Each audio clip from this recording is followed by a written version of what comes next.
Hey, how you doing? My name is Jason, and I want to talk with you just a minute about running small groups.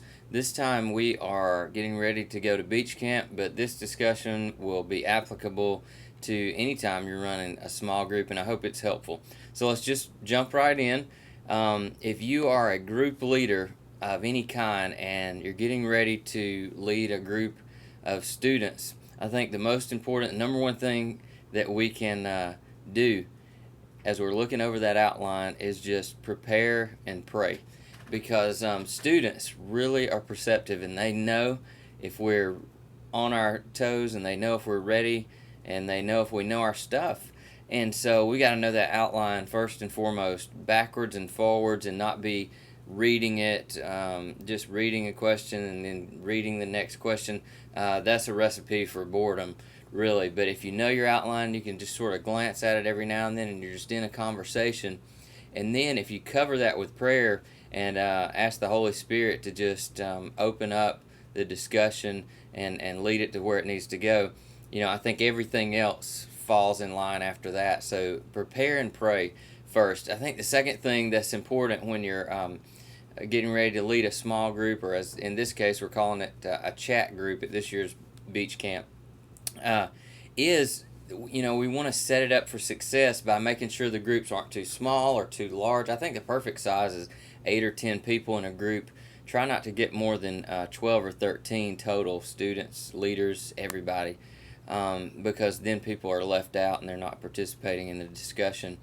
Um, and so you want to divide up the groups, and you may have some 8 or 10 guys and girls over here, and then 8 or 10 guys and girls over here. And say you have two groups, you want to have maybe some snacks and some candy in each of those groups. Set the atmosphere. Try not to meet in an uncomfortable place right where the sun's beaming down on you, because we want to set it up to involve everyone in the discussion, and to avoid as many distractions as possible. Um, so, so moving on, we've got our groups set up, and then we've got all these different types of kids in each group. You've got the quiet one, then you've got the overly talkative one, and part of the role of a leader is to navigate a group discussion that is somewhat equal.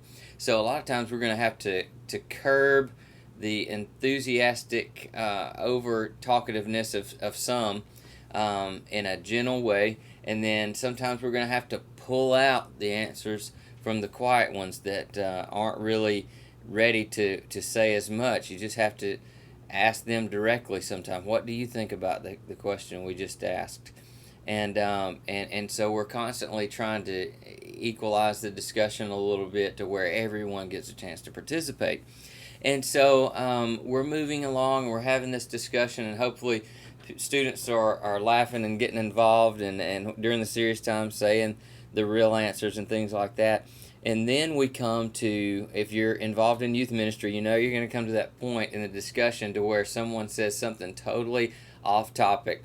Well, then it is our responsibility as leaders to just intuitively know, okay, is this a need that we need to stray off topic to address? Because some needs are very important, and students finally get the courage to say them, and they may not be right on topic, but it would be important for us at that point to veer off, or in other cases, it just may be chasing rabbits, and we need to pull it back in, and have the same intuition to say, you know what, those are all good things to talk about, but today let's try to focus back into what we're trying to talk about as a group, and just knowing that it's okay to veer off topic when we need to, but we don't want to just chase rabbits all day.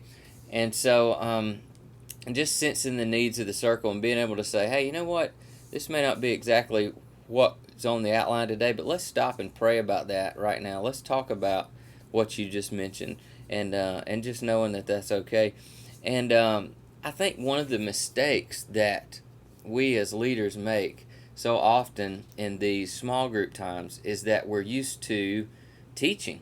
And so we teach, and we talk about our experience, and we hopefully impart some wisdom to these students. But in the small group atmosphere, in these chat groups, we want to say less and listen more. A successful group, I think, is when the students do most of the talking. We just open up the discussion. They're answering each other's questions. They're looking up things in the Bible. We're sort of guiding them through the discussion, but we're not dominating the discussion. So say less and listen more. And I think finally, one thing that we need to really remember is if we have 10 questions in a discussion, one or two of them are going to be the main home run key questions that we know we want to get to. So remember to just pace yourself. If you have some trivial things to get started with, just to get the discussion flowing and just to get everybody smiling and talking and getting to know each other, that's fine. But let's don't spend so much time on the small questions that we don't allow ourselves enough time for the big questions, because sometimes we get to this last question in our huddle outline and we don't have enough time, and it's the most important question of all that we needed to address. So try to pace yourself, and on those big questions, set them up for success. You may go to an assistant group leader, or you may go to even a student beforehand and say, hey, later on in the discussion we're going to ask this question, and I need you to really be thinking about what you might say, and start with them. When you get to that question, start with that other leader, start with that sharp student, and that's not going to give like a flippant answer, but they're going to really try to give a strong answer, and that's going to set the tone for the rest of the circle. As we are transparent and honest about where we are, and able to share with the circle, genuinely what our needs are and things like that, and as our students are, that's just contagious, and it goes around the whole group. And I know that as we get ready and as we prepare for these groups, that they're going to be meaningful. Sometimes these groups can be as spiritually meaningful as a time in the services at night. And so we want to ask that God would just bless us, and that's why I'm sending you this video, so we can prepare and we can get ready. It is going to be a great camp. If you're watching this video and you're not getting ready for camp, I pray that your group time goes well, and I hope this has been helpful. Talk to you later.